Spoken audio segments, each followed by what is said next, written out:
Hello everyone, welcome to Chetan Bharat Learning and welcome back to our weekly current affairs series in which we'll cover all the important developments with respect to the field of Indian economy. Now our period of reference for this particular lecture shall be 29th of November to 5th of December, यानी कि 29th November से लेके 5th December तक जो developments हुई हैं Indian economy के perspective से इस पिछले हफ्ते में वो हम आज के लेक्चर में कवर करेंगे. Now let's take a look at the topics we shall cover in this particular lecture. What will we cover? सबसे पहले तो ई रूपी का पायलट प्रोजेक्ट लॉन्च हो चुका है.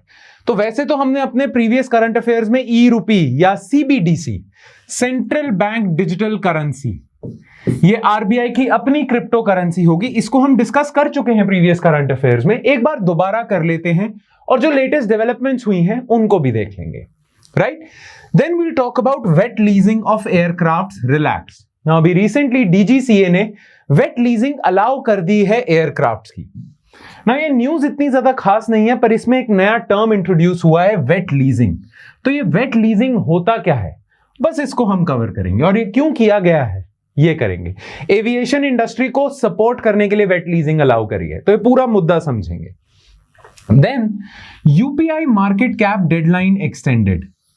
अभी रिसेंटली ना गवर्नमेंट ऑफ इंडिया ने कहा था कि जितने भी यूपीआई के प्लेयर्स हैं ना, यूपीआई में जो काम कर रहे हैं, जैसे गूगल पे, अमेजॉन पे, फोन पे, पेटीएम, इन सब के लिए कुछ गाइडलाइंस निकाली थी, इन सब के लिए कुछ रेगुलेशंस निकाली थी. उस रेगुलेशन में यह कहा था कि जो भी यूपीआई की पूरी मार्केट है ना, किसी भी एक कंपनी का अगर 30% से ज्यादा मार्केट शेयर है तो उसको अपना मार्केट शेयर कम करना पड़ेगा. राइट, ये डेडलाइंस निकाली थी कि जितने भी कस्टमर्स यूपीआई यूज कर रहे हैं, अगर फोन पे का लेट्स सपोज या पेटीएम का 30% से ज्यादा शेयर है ना उसमें, कि यानी कि more than 30% of customers use Paytm for UPI payments, तो पेटीएम को अपना नंबर कम करना पड़ेगा, 30% से सबको नीचे रहना पड़ेगा.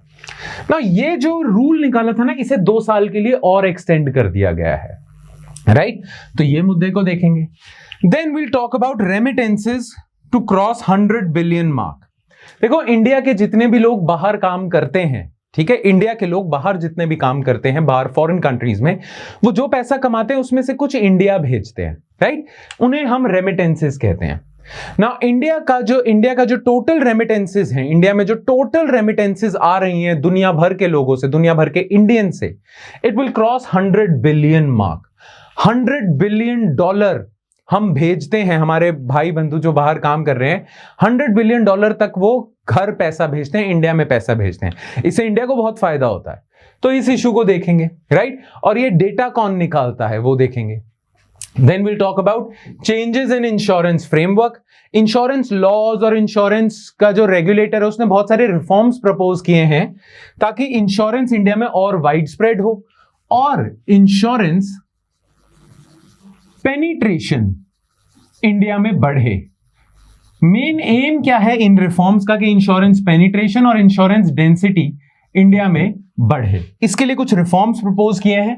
अभी रिफॉर्म्स अभी तक आए नहीं है, बस प्रपोज लेवल पे हैं, तो हम उसको देखेंगे. और हमेशा की तरह जैसे एंड में होता है, कुछ क्वेश्चंस मैं आपको देता हूं फॉर प्रैक्टिस. उन क्वेश्चंस के आंसर्स आपने नीचे कमेंट सेक्शन में जरूर देने हैं. ऑलराइट देन, बिना किसी देरी के, without further ado, let's start with the first topic, that is e-rupee pilot project launched. All right. Now, news में क्या था? India launched its e-rupee on Thursday. The Reserve Bank of India Central Bank Digital Currency, तो ध्यान रखना है, CBDC ये India की अपनी क्रिप्टो करेंसी है. जैसे कि बिटकॉइन है वो प्राइवेट क्रिप्टो करेंसी है, ये इंडिया की अपनी क्रिप्टो करेंसी होगी. इसे CBDC भी कहते हैं और e-rupee भी कहते हैं. is an electronic version of cash and will primarily be meant for retail transactions. इसका पायलट प्रोजेक्ट लॉन्च हो चुका है. और कहां लॉन्च हुआ है? द पायलट प्रोजेक्ट मतलब टेस्टिंग के लिए. अभी ये लॉन्च हुआ है सिर्फ 4 शहरों में, मुंबई, न्यू दिल्ली, बेंगलुरु, भुवनेश्वर. इसमें सिर्फ 4 ही बैंक्स इन्वॉल्व होंगे, यानी कि 4 बैंक्स ही इस पूरे प्रोजेक्ट को चलाएंगे. अभी टेस्टिंग फेज है. और वो कौन से बैंक्स हैं? SBI, ICICI, yes bank, IDFC first bank. ठीक है, तो ये 4 बैंक्स इस पायलट प्रोजेक्ट में हैं और ये 4 शहरों में ही चलेगा. अगर ये एक्सपेरिमेंट या ये जो टेस्टिंग फेज है सक्सेसफुल होता है तो इसे फिर पैन इंडिया में लॉन्च कर देंगे डिजिटल करेंसी को. According to the central bank, the pilot will test the robustness of the entire process, distribution and retail usage, ठीक है। तो ई रूपी कैसे यूज होगा, कैसे बनेगा, ये सारा, इसके सारे प्रोसेसेस टेस्ट होंगे यहां पे, ठीक है। तो न्यूज में तो ये था, पर हमारे लिए इंपॉर्टेंट हो जाता है कि ई रूपी है क्या, right. So what is CBDC and e rupee? तो याद रहे ये एक क्रिप्टो करेंसी है, पर इसमें और बिटकॉइन में फर्क क्या है? बिटकॉइन प्राइवेट क्रिप्टो करेंसी है और आपका सीबीडीसी गवर्नमेंट ऑफ इंडिया की क्रिप्टो करेंसी है। तो जो बिटकॉइन है वो लीगल टेंडर नहीं है, फिएट मनी नहीं है, right, but CBDC legal tender होगा, यानी कि इस पे गवर्नमेंट ऑफ इंडिया की स्टैंप और अथॉरिटी होगी। Is the legal tender issued by central bank in digital form? It is the same as fiat currency and is exchangeable one to one with fiat currency. Fiat currency का मतलब क्या है? वही रुपी। ये होगा ई रूपी और एक्चुअल रूपी, इसमें कन्वर्जन पॉसिबल होगी, आप एक्सचेंज कर सकते हो। Only it's form is different. Now याद रहे आरबीआई ने बोला है कि हम ये जो ई रूपी निकालेंगे ना, ये दो वर्जन्स में निकालेंगे। एक होगा रिटेल वर्जन, रिटेल वर्जन होगा आम लोगों के लिए for doing day to day transactions. Payment करने के लिए अगर आपको ई रूपी यूज करना है तो आप यूज करोगे ई रूपी रिटेल। अब आपको पता है पैसा जो होता है ना, वो सिर्फ पेमेंट करने के लिए यूज नहीं होता। जितने भी बैंक्स हैं, जितने भी फाइनेंशियल इंस्टीट्यूशंस हैं, वो पैसे को इन्वेस्टमेंट पर्पसेस के लिए भी यूज करते हैं। जैसे एसबीआई गवर्नमेंट सिक्योरिटीज में इन्वेस्ट करता है, राइट, या गवर्नमेंट सिक्योरिटीज में सेव करता है। तो सेविंग या इन्वेस्टमेंट के लिए अगर पैसा चाहिए बैंक्स को, फाइनेंशियल इंस्टीट्यूशंस को, तो उसके लिए होगा होलसेल रूपी। यानी कि आपके मेरे जैसे आम लोग जिन्हें पेमेंट के लिए ई रूपी चाहिए, तो वो रिटेल ई रूपी यूज करेंगे, और बैंक्स को अगर पैसा कहीं स्टोर करना है या कहीं इन्वेस्ट करना है तो उसके लिए होलसेल रूपी होगा। याद रहे ई रूपी का जो होलसेल वर्जन है वो सेलेक्ट फाइनेंशियल इंस्टीट्यूशंस के लिए ही है। कुछ ही बैंक्स और फाइनेंशियल इंस्टीट्यूशंस होंगे जो इसको यूज कर सकते हैं, ठीक है। बाकी होलसेल वर्जन पे अभी हम थोड़ा डिटेल में आते हैं। पहले हम बात करेंगे रिटेल वर्जन की, क्योंकि ये अभी लॉन्च हुआ है इसका pilot. In effect, the retail e-rupee will be an electronic version of cash and will be primarily meant for retail transactions. Now, retail transaction मतलब कुछ सामान, गुड्स या सर्विसेज आप खरीद रहे हो तो उसकी पेमेंट के लिए, मार्केट से शॉपिंग वगैरह कर रहे हो उसके लिए। It will be potentially available for use by all, private sector के लिए है ये, नॉन फाइनेंशियल कंज्यूमर्स यानी कि आपके मेरे जैसे आम लोग, बिजनेसेस के लिए है। कुछ बिजनेसेस को पेमेंट करनी पड़ती है, फॉर एग्जांपल मेरी फैक्ट्री या मुझे रॉ मटेरियल मंगाना है तो उसके लिए जो पेमेंट करनी है तो बिजनेसेस यूज करेंगे, प्राइवेट सेक्टर के कॉर्पोरेट्स यूज करेंगे, नॉन फाइनेंशियल कंज्यूमर्स आपके मेरे जैसे लोग, and will be able to provide access to safe money for payment and settlement as it will be the direct liability of the central bank. अब जो भी पैसा होता है, जो आपके पास कैश भी है, वो भी आरबीआई की लाइबिलिटी है, राइट। आरबीआई ने उस पर गारंटी दी है ना। आप जब कोई भी नोट उठाओगे 2000 या 200 रुपए का, तो उस पर आरबीआई गवर्नर के साइन और लिखा होता है आई प्रॉमिस टू पे the bearer this much amount, है ना, और आरबीआई गवर्नर के साइन होते हैं। दैट मीन्स हर एक note of cash, every piece of cash is a direct liability of RBI. Same e rupee के साथ होगा, तभी तो हम इसे लीगल टेंडर कहते हैं, ऑफिशियली रिकॉग्नाइज्ड है, बाय लॉ रिकॉग्नाइज्ड है ना। ये काम कैसे करेगा? सो ई रूपी, ये इसका सिंबल है, ई और रूपी का sign would be in the form of digital token that represents legal tender. It will be issued in the same denomination as paper currency. Same denomination मतलब कि 100 रुपए का नोट एग्जिस्ट करता है, 200 रुपए का नोट एग्जिस्ट करता है, 500 रुपीज का नोट एग्जिस्ट करता है और 2000 का नोट एग्जिस्ट करता है ना। तो इसे हम डिनोमिनेशन कहते हैं। आपको कोई 150 रुपए का नोट नहीं मिलेगा, 250 रुपए का नोट नहीं मिलेगा, इसी फॉर्म में पेपर करेंसी मिलेगी आपको, इसे डिनोमिनेशन कहते हैं। तो ई रूपी भी इसी फॉर्म में अवेलेबल होगा, ठीक है। And will be distributed through intermediaries, via banks ही इसे आप डिस्ट्रीब्यूट कर सकते हो। तो बैंक्स रहेंगे। पहले ना पता क्या बात चल रही थी कि अगर इंडिया में, पहले बहुत सारे लोग ई रूपी को क्रिटिसाइज कर रहे थे, वो कह रहे थे कि अगर ई रूपी इंडिया में आ गया तो बैंक्स की जरूरत नहीं पड़ेगी, क्योंकि आरबीआई डायरेक्टली इसे इशू कर सकता है और डायरेक्टली डिस्ट्रीब्यूट कर सकता है ना। तो इस वजह से लोगों को लगा था कि ई रूपी अगर इंडिया में पॉपुलर हो गया तो बैंक्स बेचारे साइड पे हो जाएंगे, लोगों को बैंक्स की जरूरत ही नहीं होगी। है ना। पर आरबीआई ने साफ कर दिया कि we are not against the banking institutions, banks important है, इसीलिए हम डायरेक्टली डिस्ट्रीब्यूट नहीं करेंगे ई रूपी, हम बैंक्स के थ्रू ही करेंगे। यानी आरबीआई पैसा बैंक्स को देगा, बैंक्स आगे कस्टमर्स को देगा। Users will be able to transact with e-rupee through a digital wallet offered by participating banks, again via banks, and stored on mobile phones and devices. Transactions can be both person to person, यानी कि मैं आपसे कुछ सामान ले लूं, right, person to person allowed है, person to merchant, आप शॉपकीपर को दे रहे हो, और पेमेंट्स अगर आप किसी शॉपकीपर को दे रहे हो तो वाया क्यूआर कोड भी हो सकता है। जैसे आजकल यूपीआई पेमेंट होती है क्यूआर कोड से, ई रूपी की पेमेंट भी क्यूआर कोड से हो जाएगी। ई रूपी would offer features of physical cash like trust, safety and settlement finality. जो फायदे कैश के होते हैं ना, कि कैश जो होता है वो ट्रस्टेबल होता है ना, जैसे चेक इतने ट्रस्टवर्दी नहीं होते, बाउंस हो जाते हैं, डिमांड ड्राफ्ट कई बार ट्रस्टवर्दी नहीं होते, पर कैश तो ट्रस्टवर्दी है। तो आरबीआई कहता है कि ई रूपी भी उतना ही ट्रस्टवर्दी होगा। जो फायदे फिजिकल कैश के हैं वही ई रूपी के होंगे। As in the case of cash, it will not earn any interest and can be converted to other forms of money like deposits with banks, और convertible भी है। इसी ई रूपी को यूज करके आप बैंक में पैसा भी डिपॉजिट कर सकते हो, ठीक है। नाउ हाँ, मैंने आपको बताया था कि ई रूपी के 2 वर्जन हैं, रिटेल और होलसेल, है ना। तो देखो रिटेल तो आपने देख लिया जिसका पायलट प्रोजेक्ट चल रहा है, होलसेल वर्जन ये रहा। अच्छा, होलसेल वर्जन ऑलरेडी लॉन्च हो चुका है, ठीक है। तो रिटेल वर्जन अब लॉन्च हुआ है 1 दिसंबर को, ठीक है, पायलट प्रोजेक्ट याद रहे, अभी टेस्टिंग है। होलसेल वर्जन लॉन्च हो चुका है। On November 1st the RBI launch the digital rupee for wholesale segment to settle secondary market transactions in the government securities. तो बैंक्स के पास जो डिपॉजिट्स के फॉर्म में पैसा आ रहा है ना, बैंक्स उस पैसे को इन्वेस्ट कर देते हैं इन गवर्नमेंट सिक्योरिटीज। आपको पता होना चाहिए ये, अगर आप लेक्चर्स लगा चुके हो इकोनॉमिक्स के, अगर नहीं लगाए तो बस ये मान के चलना बैंक्स के पास जितना भी पैसा है वो गवर्नमेंट सिक्योरिटीज में इन्वेस्ट कर देती है, राइट। होलसेल सीबीडीसी उसी के लिए है। बैंक्स के पास अगर पैसा है और वो उसे गवर्नमेंट के पास इन्वेस्ट करना चाह रही है तो वो वाया ई रूपी कर सकते हैं यूजिंग होलसेल वर्जन ऑफ ई रूपी। अब होलसेल सीबीडीसी या ई रूपी का एक्सेस सिर्फ सेलेक्ट फाइनेंशियल इंस्टीट्यूशंस को है, यानी कि कुछ ही बैंक्स और फाइनेंशियल इंस्टीट्यूशंस है जो ई रूपी यूज कर सकते हैं होलसेल वाला, बाकी सबको परमिशन नहीं है। आपको मेरे को तो बिल्कुल ही नहीं है, हमारे लिए रिटेल वर्जन है। It has the potential to transform the settlement system of financial transactions undertaken by banks in government security segment, interbank market. Banks आपस में एक दूसरे को पैसा लेंड या बोरो कर सकते हैं। Capital market more efficient and secure in terms of. अब इसके फायदे क्या हैं? एक तो फिजिकल कैश अगर बैंक्स को इन्वेस्ट करना पड़े ना, तो फिजिकल कैश को मेंटेन करने के लिए, मैनेज करने के लिए कॉस्ट लगती है, वो कॉस्ट कम हो जाएगी, ठीक है, और मैनेजमेंट इजी हो जाएगी।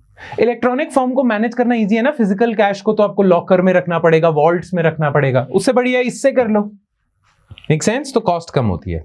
अब इसके एडवांटेजेस क्या हैं ना? एडवांटेजेस हम सारे ऑलरेडी डिस्कस कर चुके हैं प्रीवियस कई वर्जन्स ऑफ करंट अफेयर्स में। पिछले कई करंट अफेयर्स में जब जब ई रूपी की न्यूज आई है हम डिस्कस कर चुके हैं इस चीज को, पर फिर भी एक बार ही देख लेते हैं। ऑपरेशनल कॉस्ट कम हो जाएगी, फाइनेंशियल इंक्लूजन ज्यादा होगी क्योंकि पैसे को डिस्ट्रीब्यूट करना इजी हो जाएगा वाया इंटरनेट, फिजिकल कैश तो ट्रांसपोर्ट करना पड़ेगा। रेजिलियंस आएगी, एफिशिएंसी, इनोवेशन होगी, एफिशिएंसी इन सेटलमेंट सिस्टम, और क्रॉस बॉर्डर पेमेंट में तो बहुत फायदा होगा। क्रॉस बॉर्डर पेमेंट अभी काफी ज्यादा उसमें कॉस्ट एसोसिएटेड होती है, वो नहीं हो पाएगी, किसी को बाहर पैसा भेजना है। Provide the public with uses that any private virtual currencies can provide without the associated risk. देखो, लोगों का इंटरेस्ट बिटकॉइन में क्यों हुआ था, है ना? एक तो रीजन था कि बिटकॉइन से आप पैसा कमा सकते हो, बिटकॉइन सस्ता खरीदो महंगा बेच दो, पर उसके अलावा एज एन इन्वेस्टमेंट बिटकॉइन को हटा दो, पर बिटकॉइन के जो जो फायदे हैं वो फायदे आपको सीबीडीसी में मिल जाएंगे। तो गवर्नमेंट ऑफ इंडिया मानती है कि जो भी आपको क्रिप्टो करेंसी से फायदे होने थे, बस इन्वेस्टमेंट वाला पार्ट हटा दो, ठीक है, वो सीबीडीसी से हो जाएंगे। और जो जो रिस्क्स एसोसिएटेड थे बिटकॉइन से, कि बिटकॉइन कभी भी गिर सकता है, प्राइवेट है, कोई डिस्प्यूट सेटलमेंट नहीं है, कहीं सुनवाई नहीं है क्योंकि प्राइवेट है, तो जो जो रिस्क थे बिटकॉइन के वो खत्म हो जाएंगे। तो विन विन सिचुएशन है जो क्रिप्टो करेंसीज में बिलीव करते हैं। जो फायदे हैं क्रिप्टो करेंसी बिटकॉइन के वो आपको मिल जाएंगे थ्रू दिस ई रूपी, और जो जो नुकसान है वो कवर हो गए हैं क्योंकि सरकार गारंटी ले रही है इसकी। The RBI has repeatedly flagged concerns over money laundering, terror financing, tax evasion वगैरह। प्लस RBI ये मानता है कि जो प्राइवेट क्रिप्टो करेंसी है जैसे बिटकॉइन, उसको टेररिस्ट यूज कर रहे हैं, क्रिमिनल ऑर्गेनाइजेशन यूज कर रही हैं ताकि ट्रेस ना हो सके, तो वो भी खत्म हो जाएगा, राइट? एक बार ई रूपी सक्सेसफुल हो गए तो गवर्नमेंट चाहे तो बिटकॉइन बैन ही कर दे, छोड़ो, ठीक है? इससे ये टेरर फाइनेंसिंग, मनी लॉन्ड्रिंग वगैरह रुक जाएगी। तो ये एडवांटेजेस हैं। Alright, make sense? ठीक है, तो इतनी ही इंफॉर्मेशन आपको चाहिए, इतनी ही इंफॉर्मेशन आपको याद रखनी है ई रूपी से रिलेटेड। जब तक कोई फर्दर और डेवलपमेंट नहीं होती तब तक ई रूपी के बारे में इतनी ही इंफॉर्मेशन सफिशिएंट है। आपको और सोर्सेज और कुछ पढ़ने की जरूरत नहीं है, जो आपको नोट्स में मिलेगा बस वही याद रखो। ऑलराइट, चलो अब हम आ जाते हैं सेकेंड इश्यू पे, which is wet leasing of aircraft relaxed. Now news में क्या मुद्दा है पहले वो देखते हैं, फिर वेट लीजिंग समझ लेंगे, बस इतना ही है। In efforts to boost international air traffic, the Civil Aviation Ministry has allowed Indian Airlines to take wide-body planes on wet lease for up to 1 year.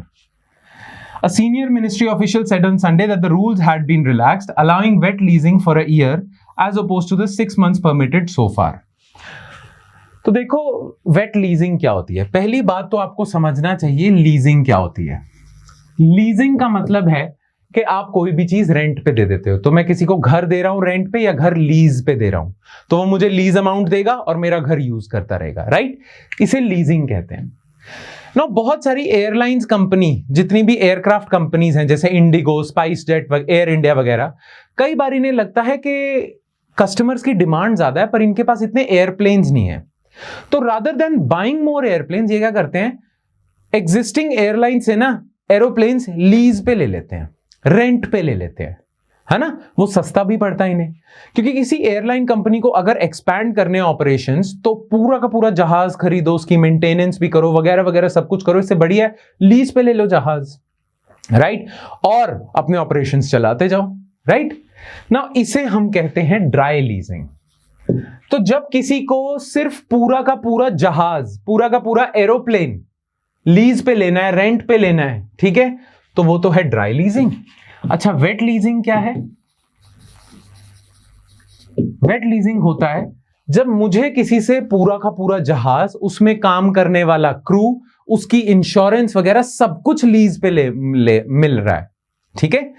Dry leasing में क्या है, मैं जहाज लीज पे लेता हूं, बाकी उसको चलाने वाला पायलट भी मैं खुद हायर करूंगा, क्रू भी मैं खुद हायर करूंगा, उसकी इंश्योरेंस भी मैं करवाऊंगा, उसकी मेंटेनेंस भी मैं करूंगा, सारा कुछ मेरा खर्चा है, बस मुझे जहाज लीज पे मिला है।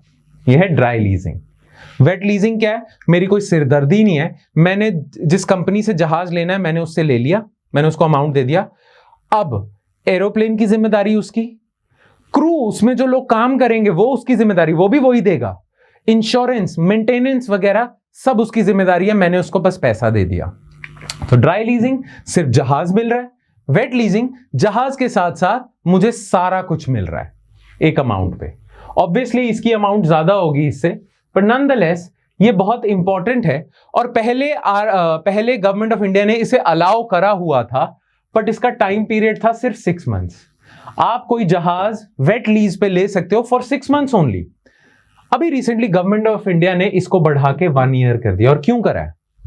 कहा यह जाता है कि अब ना अनलॉकिंग तकरीबन पूरी हो चुकी है, अनलॉकिंग ऑफ इकोनॉमी हो चुकी है, लॉकडाउन से हम बाहर आ चुके हैं, तो अब ट्रैवल बहुत ज्यादा बढ़ गया है। नाउ ट्रैवल बहुत ज्यादा बढ़ गया है तो एयरलाइंस के पास डिमांड बहुत आ रही है कस्टमर्स की, तो अब उन्हें अपने ऑपरेशंस एक्सपैंड करने पड़ेंगे। नाउ ऑपरेशंस एक्सपैंड करने में उन्हें नए जहाज खरीदने पड़ेंगे, नया क्रू लाना पड़ेगा, उसकी इंश्योरेंस करवानी है, उसकी मेंटेनेंस करनी है।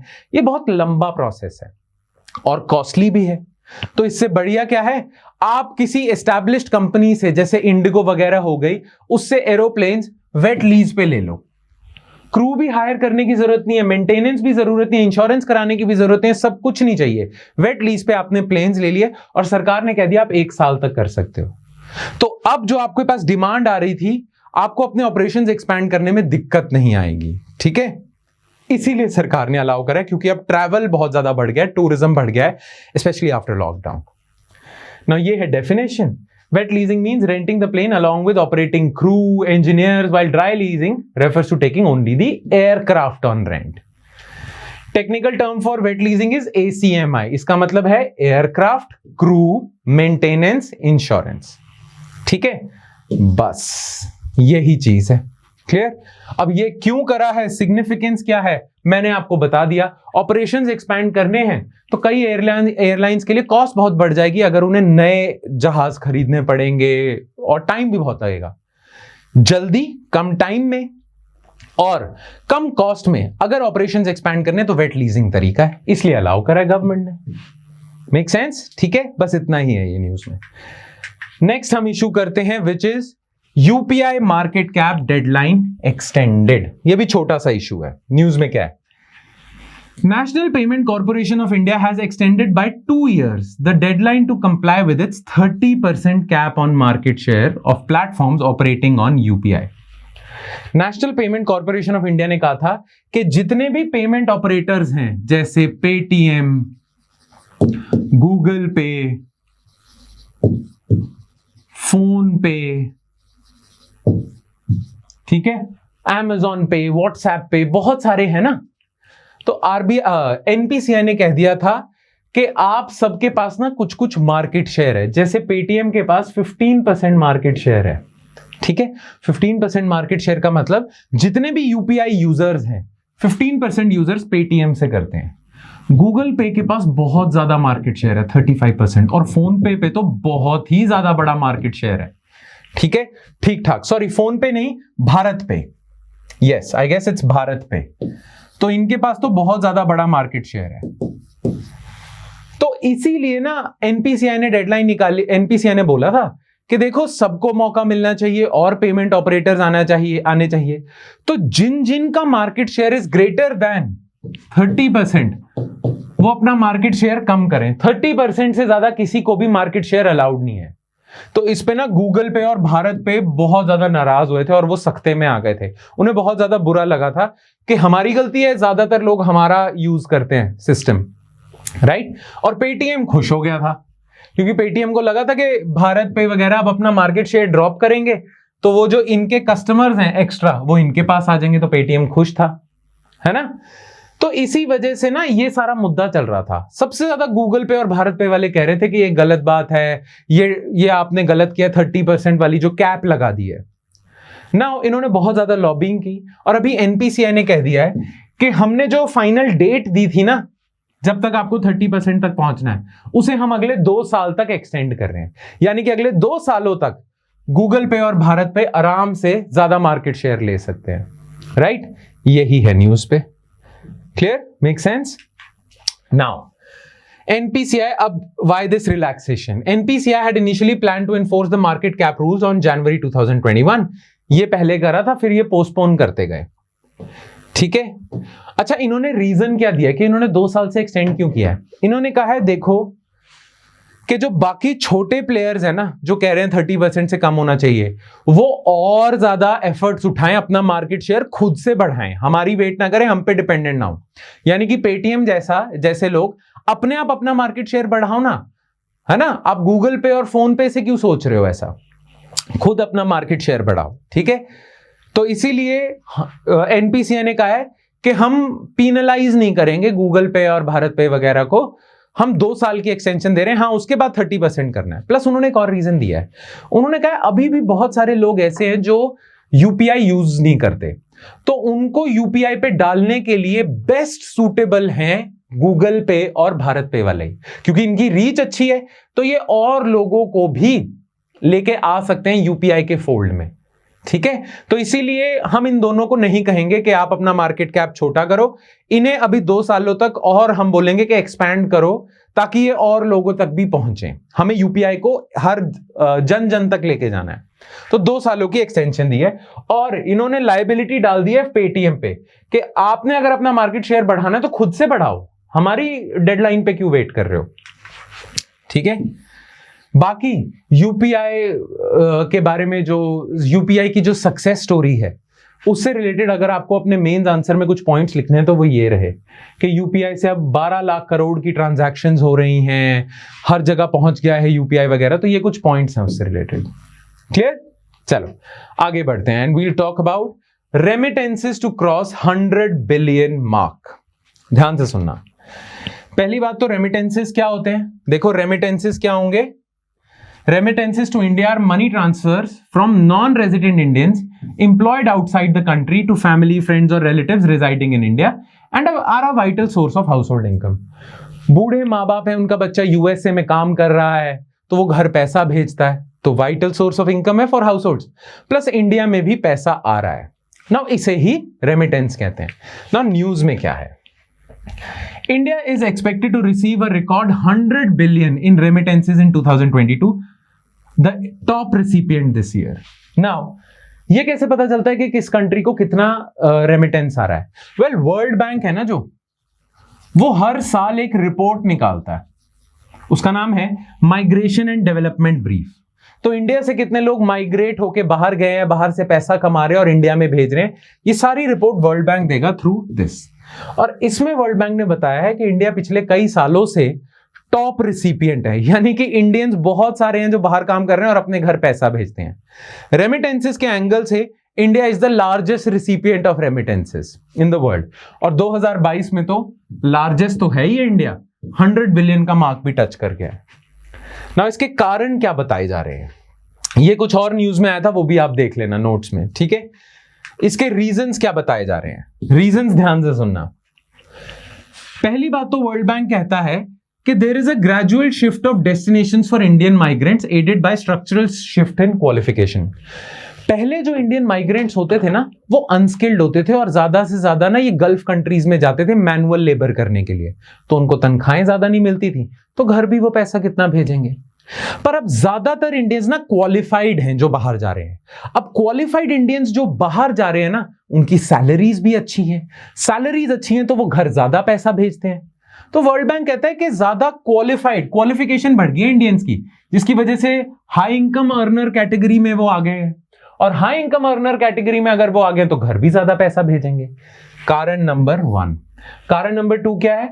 पहले ज्यादातर हमारे माइग्रेंट्स गल्फ कंट्रीज में जाते थे मैनुअल लेबर करने, अब हमारे ज्यादातर माइग्रेंट्स क्योंकि क्वालिफाइड हैं तो ये गल्फ कंट्रीज में नहीं जाते, ये टेक जॉब्स में जाते हैं, और टेक जॉब्स ज्यादा कहां है? यूएसए, कनाडा, यूके, ऑस्ट्रेलिया, तो ये हाई इनकम कंट्रीज में भी जा रहे हैं, ठीक है।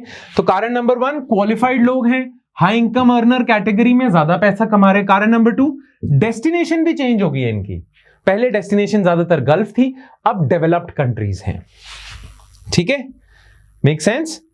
नाउ एक और चीज है, यूएसए में भी ना, और ओईसीडी कंट्रीज हैं डेवलप्ड कंट्रीज, ठीक है।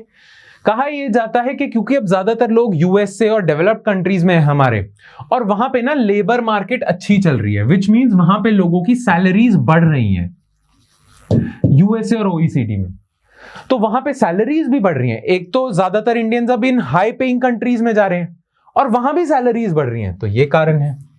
अच्छा, अभी भी कुछ लोग हैं जो गल्फ कंट्रीज में जा रहे हैं, GCC stands for gulf cooperation council, तो गल्फ एरियाज में भी सऊदी अरेबिया, यूएई, दुबई, दोहा, कतर वगैरह, इन जगहों पे भी अब ना क्या हो गया, क्योंकि पेट्रोल से इनकम बहुत जनरेट हो रही थी पिछले कई सालों में, पिछले 1 साल में तो पेट्रोल के रेट भी बढ़े हैं, जिससे गल्फ कंट्रीज में पैसा भी ज्यादा है, तो उन्होंने अपने लेबरर्स को भी ज्यादा पैसा दिया है, जिस वजह से गल्फ कंट्रीज में काम करने वालों की भी तनख्वाहें बढ़ी हैं, ठीक है। बाकी तो सबको पता है वर्क फ्रॉम होम बढ़ गया है। अच्छा, अमेरिका में पॉपुलेशन को सपोर्ट करने के लिए उन्होंने स्टिमुलस पैकेज भी दिया, ऐसे ही पैसे दे दिए बिना जॉब के, तो उससे बहुत सारे फायदे हुए।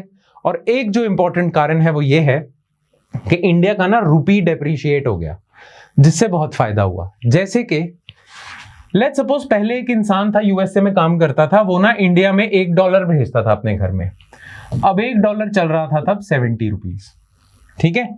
अब $1 डेप्रिशिएट होके हो गया है 80 रुपीज का। आज भी वो इंसान $1 ही भेज रहा है अपने घर, पहले भी वो $1 भेजता था, आज भी $1 भेज रहा है, पर पहले उसके घर में आते थे 70 रुपए, आज 80 रुपए आते हैं। तो रुपी के डेप्रिशिएट होने की वजह से रेमिटेंसेस बढ़ गई, राइट, तो लोगों के पास भी ज्यादा आ रहे हैं, क्लियर। बाकी ग्लोबल रेमिटेंस प्रेडिक्शन फॉर 23, ये वर्ल्ड बैंक ने प्रेडिक्शन दी है कि 2023 में क्या होगा, तो वो भी आप देख लेना, ये कुछ डेटा है, ये देख लेना। 2023 में भी इंडिया ही टॉप रेसिपिएंट रहेगा, ठीक है।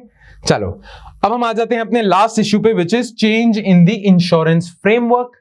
इंश्योरेंस सेक्टर में कुछ रिफॉर्म्स की बात चल रही है, वो रिफॉर्म्स आ जाएंगे तो इंश्योरेंस सेक्टर में इंश्योरेंस पेनिट्रेशन और इंश्योरेंस डेंसिटी बढ़ जाएगी, जिससे इंश्योरेंस इंडस्ट्री को फायदा होगा, साथ ही साथ लोगों को भी फायदा होगा। ज्यादा से ज्यादा लोग अब सिक्योर होंगे, इंश्योर्ड होंगे। तो न्यूज में क्या था, द गवर्नमेंट, और गवर्नमेंट का भी डिपार्टमेंट ऑफ फाइनेंशियल सर्विसेज जो मिनिस्ट्री ऑफ फाइनेंस के अंडर है, has decided to embark upon a comprehensive amendment of legislative framework governing the sector। अब ये याद रखना है, इंडिया में इंश्योरेंस सेक्टर को रेगुलेट करता है इंश्योरेंस एक्ट जो 1938 में आया था, और IRDA एक्ट जो 1999 में आया था।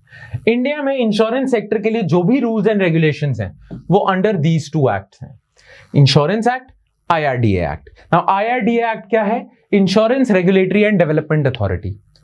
जैसे बैंकिंग सेक्टर को रेगुलेट करने के लिए RBI है, वैसे इंश्योरेंस सेक्टर को रेगुलेट करने के लिए है IRDA। तो उसको बनाने के लिए आपने एक्ट निकाला था ना। इन दोनों में अमेंडमेंट्स प्रपोज की जा रही हैं और इंश्योरेंस सेक्टर को रिफॉर्म करने की बात की जा रही है। In light of the changing needs of insurance sector, a comprehensive review of the sector's legislative framework, यानी कि इन दोनों लॉज का रिव्यू चल रहा है और जो भी अमेंडमेंट्स होंगी वो की जाएंगी जो रिक्वायर्ड हैं, has been conducted by the government in collaboration with IRDA and the industry। यानी कि government, department of financial services, IRDA और इंडस्ट्री जो इंश्योरेंस सेक्टर के इंश्योरेंस कंपनीज हैं, ये तीनों मिलके पूरे लॉज को रिव्यू कर रहे हैं और जो भी इन्हें लगेगा कि इसमें चेंजेस करने चाहिए ये वो चेंजेस प्रपोज कर देंगे। फिर पार्लियामेंट में गवर्नमेंट बिल लेके आएगी और इन लॉज को अमेंड कर देगी। राइट नाउ रिफॉर्म्स क्या सजेस्ट किए हैं IRDA ने अभी तक? Issuing composite license. देखो जो इंश्योरेंस एजेंट्स है ना, IRDA ना 2 लाइसेंस देता है इंश्योरेंस एजेंट्स को। एक होता है लाइफ इंश्योरेंस लाइसेंस, तो जिसको ये लाइसेंस मिलेगा ना वो सिर्फ लाइफ इंश्योरेंस ही बेच सकता है, ठीक है। और एक होता है जनरल इंश्योरेंस लाइसेंस।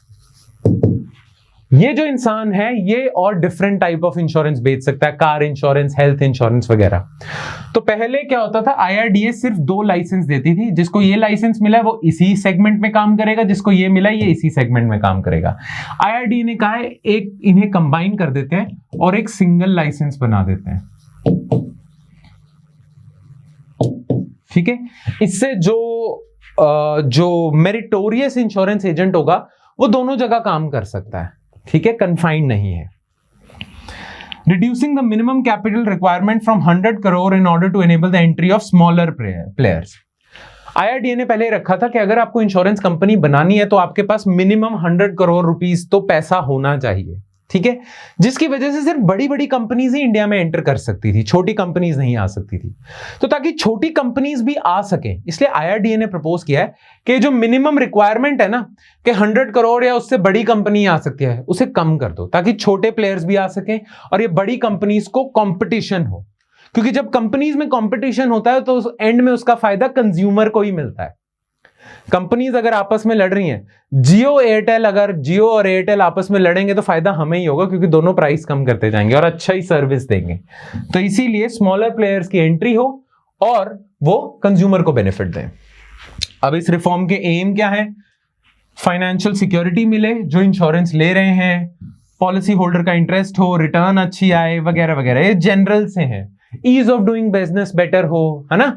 तभी आपने ये ईज ऑफ डूइंग बिजनेस के लिए है ना कि अब एक सिंगल कॉम्पोजिट लाइसेंस होगा, अलग अलग लाइसेंस नहीं लेने और छोटे प्लेयर्स एंटर हो सकते हैं। तो ईज ऑफ डूइंग बिजनेस ही तो इनहैंस होता है, इससे इंश्योरेंस मार्केट और ग्रो करेगी, ठीक है। बाकी एफिशिएंसी आएगी, कंज्यूमर्स को बेनिफिट होगा, यही सारे एडवांटेजेस हैं।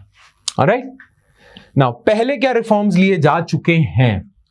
पहले तो ना इंश्योरेंस सेक्टर में FDI जो था, फॉरेन इन्वेस्टमेंट, कोई बड़ा फॉरेन इन्वेस्टर था वो सिर्फ 49% तक इन्वेस्टमेंट कर सकता था।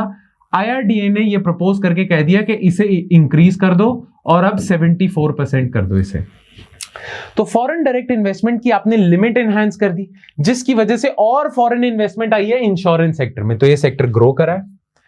The IRDA approved proposals involving investment solvency norms, dilution of equity, fundraising, ease of doing business. और IRDA ने बहुत सारे ऐसे नॉर्म्स प्रपोज किए जिससे इंश्योरेंस कंपनीज के लिए ease of doing business better हो सके। कि आपने और कैपिटल रेज करना है, शेयर्स बेचने हैं मार्केट में, प्रोडक्ट्स अच्छे लेके आने हैं, तो मेजरली एक तो FDI और ease of doing business reforms पहले लिए जा चुके हैं, अब ये प्रपोज हो रहे हैं ये वाले। ठीक है, मेक सेंस। अब इसके बेनिफिट्स क्या हैं? वेल, वही कि ग्रोथ होगी इंडस्ट्री की, कंज्यूमर्स को फायदा होगा, छोटे इंश्योरेंस कंपनीज आएंगे, स्मॉल प्लेयर्स, इससे कंज्यूमर को फायदा होगा, मार्केट में कंपटीशन बढ़ेगा, ईज ऑफ डूइंग बिजनेस होगा। और जितने छोटे छोटे प्लेयर्स और आएंगे, कंपटीशन जितना ज्यादा हो जाएगा इंश्योरेंस सेक्टर में, उतना ही इनोवेशन होगी और टेक रिलेटेड इनोवेशन होगी, जिससे इवेंचुअली कंज्यूमर को फायदा होगा। तो ये बेनिफिट्स हैं। Alright, clear?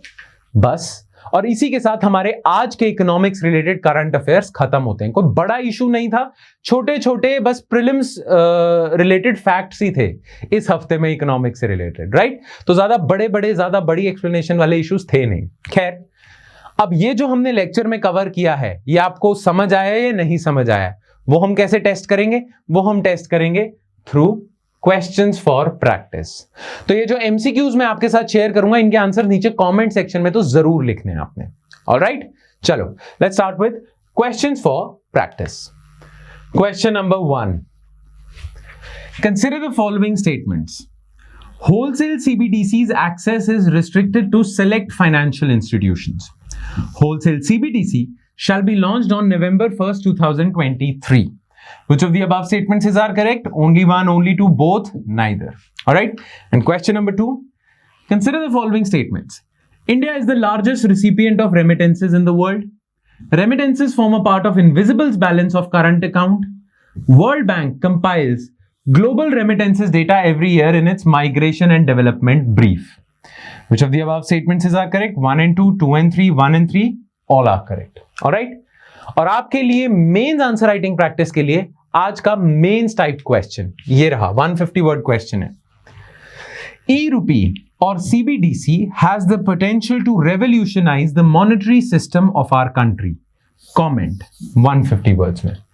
Alright? And with that, we conclude today's lecture. Thank you so much for watching, guys. And I hope it added some value to your preparation. Baki, if you have any doubts, well, you're free to ask us those doubts. We'll be happy to entertain them all. Alright then. That's it from my side, guys. I'll see you next time with more stuff. Thank you.